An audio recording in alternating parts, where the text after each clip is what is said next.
Hey everybody, this is Perch. Occam's Razor, right? We've heard of this. I'm assuming everybody's heard of this. It's basically a very simple principle. It's been in a lot of movies. I find it's good advice, and it's a good one of those slogans that you can put in a fortune cookie and it actually holds up. I don't know why that's the bar of anything, but basically the principle behind Occam's Razor is that the simplest explanation is usually the right one. Or, the more complicated, big brain version is that entities should not be multiplied unnecessarily. But that first explanation is a good one, and it works. And that's basically things are usually as easy as they seem. It's if you're faced with a problem, it's human nature to try and complicate it. It's human nature to try and bring in other experiences, other things. It's more exciting. It's more dramatic to put all of these other elements into the reasoning behind something. But the truthful answer, 9 times out of 10, probably more than that, 99 times out of 100, is that the simplest answer is the correct one. And in comics, you see a lot of very involved, very big brain, very complex theories on everything, on pay, on the type of content, on who's getting hired and why. And almost always, I look at this stuff and having talked to a number of different sides and at least a little bit more information, I think at times, it's way too much. It's way too complicated. The simplest answer is the correct one. The simplest answer is often people don't know, people are unaware, don't care. There's a lot of these in comics, a lot of these kind of big brain theories about, oh my God, why is Marvel doing this? Why is DC doing that? It must be because of a elaborate agenda and plot. Now, I admit that stuff works very good for talk shows. If you've got an hour of time to fill every single night, or if it's like talk radio, that'd be like 3 hours, 4 hours a day. People are on the air doing that kind of stuff. You have to have more complexity. I mean, your show could be over in 5 minutes if you're like, well, people are dumb, and that's the news today. People are dumb, but it usually is the right answer. People are usually dumb. That's why people get into a lot of trouble they do.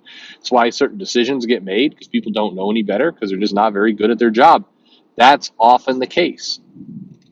To believe that somebody, and I've said this before, you can't be simultaneously an evil planning genius and also an idiot. You gotta pick. You get one or you get the other. You don't get both. And I think when a lot of people talk about the agendas in comics, they try and present this case of this very elaborate, very well thought out kind of plan.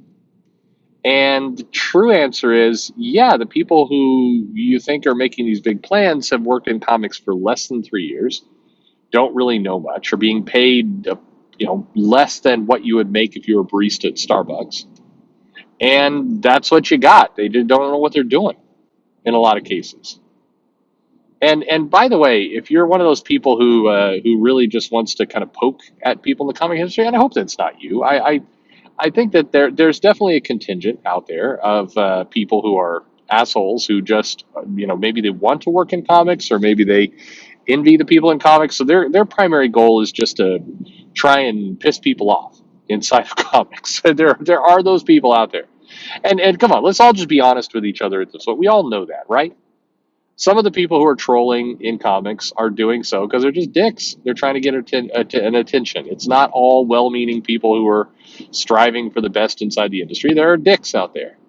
And it's just why people are having their fun.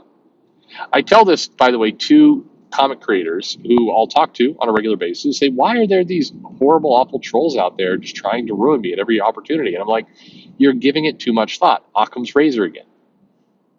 They're bored. Some of these people are bored. They're just screwing with you. They know they can say certain things and get a reaction. That's their entertainment for the day. It's not much more thought out than that. These people are not coordinating some massive multi-pronged assault against you, comic creator. They're trolling you. They're screwing with you. It's what they're going to do between the hours of 4:30 and 5:10 before they start playing Fortnite. That's all that It's all's going on here, and you're obsessing over it. And by the way, creators really hate hearing that. I've told that to people before, and it makes them crazy. They're like, no, I must be the victim of an elaborate hate mob who's coming after me with carefully laid out plans. They're going into Google Docs and they're formulating a multi-day strategy of harassment. It's like, no, the person you're arguing against is like 13 years old. They just graduated from Roblox up to Fortnite, and they're just shit posting on Twitter, and you're thinking it's a big elaborate plot. It's not. It's just Bob down the street screwing around. That doesn't make it right, but just, it will help you sleep at night if you put it into context. If you're going to bed every night thinking that there's this army of angry, malicious trolls coming out to get you, you're one, hate to break it to you, you're just not that important. And two, it's like you're ruining your own life at that point. You're inventing a enemy army. Like take that imagination and put it into the comics. Like stop don't relate it to your own life. But this came up a lot when I did a video recently on She-Hulk, and the video was like, why do so many people misremember what She-Hulk was, and in particular the John Byrne era? Why do people go after it? And the answer that a lot of people have given is, well, it's all part of a giant social agenda, SJW plot. But there's an easier answer. People are just dumb. They haven't actually read those comics. They've taken a look at a panel or two. They've seen She-Hulk there, what looks to be jumping rope naked, and it's like the 90s were full of a bunch of sexist, awful people. I saw this description. It's like, well, okay, number one, the 80s is what we're talking about. The 80s, not the 90s. Is as a Gen X person, I tend to be a stickler for these kinds of things. But also, you miss the context of the comic. But it's not because there's a evil plot at play. It's because people are dumb. People are dumb is a very common and very accurate answer to a lot of this stuff. People are dumb. And when you think about people who get into positions, a lot of people are not well trained. A lot of people are just kind of going with what they know or what their friends are telling them or what they think they saw on Netflix the other night. That's what you're getting. You're not getting a carefully orchestrated commie plot. And I know that breaks the narrative, but dumb is the most often answer. It is. And by the way, I'm not alone in this perspective. There are some names that would really surprise you, I think, who have the same perspective on the industry. I promise. And by the way, I say industry, I mean kind of all fronts of it. Again, I can't stress enough the similarity of some of the conversations between creators and with fans. Creators who believe that the fans are orchestrating some very, carefully executed campaign to demolish and destroy them, and fans who believe that the creators are executing some massive social re-education agenda through the pages of Squirrel Girl. It's all dumb, meaning the people are dumb. The people who are doing this are dumb. Sorry, it's that simple. There are people who are out there creating comics who are put in positions they really shouldn't be. Here's the crazy part. I just kind of wrap your head around this. When you see some comic out there that is promoting some just crazy, very niche social agenda or some personality lifestyle, like everything else, before you go raging at the writer, consider that for a moment, this writer was previously putting together a bunch of web comics of similar material. And one day, somebody from Marvel approached this writer or this creator and said, "Hey, we'd like you to do a book for Marvel." And the creator's like, "Oh my God, I can't believe this is happening. It's a dream come true. I've been doing this web comic with about 50 downloads. I don't know why you're talking to me. I mean, but cool. I'll take your money. Yes, I'm happy to be here. Absolutely." And so they proceed to write what they always wrote. What they wrote basically that got Marvel to notice them, the same kind of story, plot, outline as they were doing for their little 50 user downloaded webcomic. And then basically the fans are all over them like, look at this person putting this trash out in Marvel. And the creator's like, what the hell? They hired me because of this. And then I wrote what I always write. and the fans hate it. And the company is nobody's standing behind me at the company level. Like, what happened to "We love you, we love your work" from from Marvel? Why aren't they out there fighting this fight with me, saying, "Hey, I picked this person. I thought they'd do a really good comic, and screw you. Why are they leaving me out to my own devices?" Do you know how many times I've heard that story? Like, more than 10. It happens a lot. And again, we come up with lots of complicated answers, but the simple one is, people don't know what they're doing. I think that's where in my videos, and I know it's gotten me. I've got, man, there's some CG friendly channels that have just been pissed at me and what I do here, because I'm like, yeah, I don't think it's social agenda. I think it's stupidity. I'm sorry. You're welcome to think whatever you want, by the way, but yeah, just think it's just people who don't know what they're doing. And by contrast, I know that there's people on the other side who are like, look at this guy standing up for trolls. It's like, isn't standing up for anything. It just is what it is. And it's freeing, to be honest. Once you kind of accept this idea that most of the decisions being made that you absolutely hate are being made out of ignorance, it's about 75% freeing. You breathe easier, like, it's just people are dumb. Oh, I feel better. There's a 25% there that kind of kills at your soul, especially if you're trying to make money out of this business, that so many people making decisions are making just super ignorant decisions. But that's that's just a thing. But it explains so much. I mean, for example, one of the things that irks me, continues to irk me, and I know I know the answer to this, but it still irks me. Why doesn't Marvel do more with Monica Rambeau? Why don't they promote the fact that Captain Marvel, Monica Captain Marvel, in the 80s was a new black superhero, had a complicated story, had a whole dynamic with her parents that she was trying to kind of work around and figure out. Had big confidence issues, but learned how to gain confidence, became a natural leader, and then was nominated to lead the Avengers. Captain Marvel, African American Monica Rambeau, Captain Marvel, was the leader of the Avengers. Led Captain America, led, I don't remember who all was on. I mean, the team rotated out, but I mean, you had Black Knight, you had Dr. Druid, you had a variety of people. She-Hulk was there. Captain Marvel was leading that team back in the 80s. And I think to myself, why isn't Marvel promoting the fact they did this? It was really cool. It was really cool they had this moment.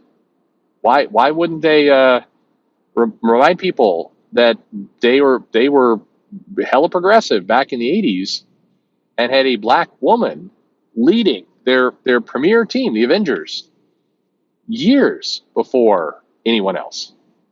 I mean, not years, decades before others. Why wouldn't they promote this? Do they have something against Monica Rambeau? Or they closet racists in that company? What's going on? Well, it's simple. Many of the people who are doing PR and that kind of stuff today, working at Marvel, have no idea that character led the Avengers. Too many of them, and I can say this from firsthand experience, talking directly to people, including a very aggravating night where I'm like on my phone pulling up pictures saying, no, look, see, here she is in the 80s. For most people, Monica Rambeau existed. The first time they learned about her was in Next Wave. That was the first time. In fact, I've heard people tell me directly to my face, I didn't really understand these bits in Next Wave where Captain Marvel is talking about leading the Avengers or being in the Avengers, because that is part of that comic. They have these little flashbacks where she's basically clowned on by the other Avengers. And then there's others who say, yeah, I knew she was in the Avengers and, her time there was terrible. They were always being super racist to her. No, that was a joke in the comic. Those things didn't actually happen. At no point in an Avengers comic did Captain America and Iron Man and Thor tell Monica Rambeau, go make me a sandwich. That didn't actually happen. In Next Wave, they make jokes about that kind of stuff. In Next Wave, it was kind of this gag that she was presenting herself as being super important and, a field tactician and kind of stuffy. And then in reality, her teammates were treating her like crap. That was a joke in Next Wave. That didn't actually happen in the comic. That wasn't actually part of the Avengers. But again, to a lot of people, their first and only knowledge of Monica Rambeau was Next Wave. Now, is that stupid? Yes. Yes. And that's the whole point. That it's absolutely stupid. It's absolutely dumb. How can you believe that this is how a company would think? Doesn't make any sense. And yet, that's what's going on. Occam's Razor. The the simplest answer is usually the correct one. And it's look. I mean, this is not a super high paying job. This is it's fraught with a lot of people coming in and out of it. Comics always has this heavy dependence on freelancers and people for decades. You know, come in and vanish. I mean, we're talking about an industry where, an artist uh, died and just alone in his apartment and nobody knew for a long time.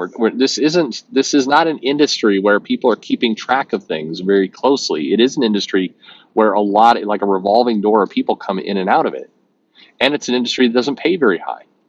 All of those things combine to mean, yeah, there's a lot of mistakes that get made because we're not playing for a huge amount of money.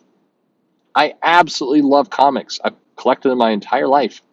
I will collect them until the day I die, and I will fight for better conditions, better pay, better comics, including for people that I don't particularly like, because it's the right thing to do, and that's what comics should be.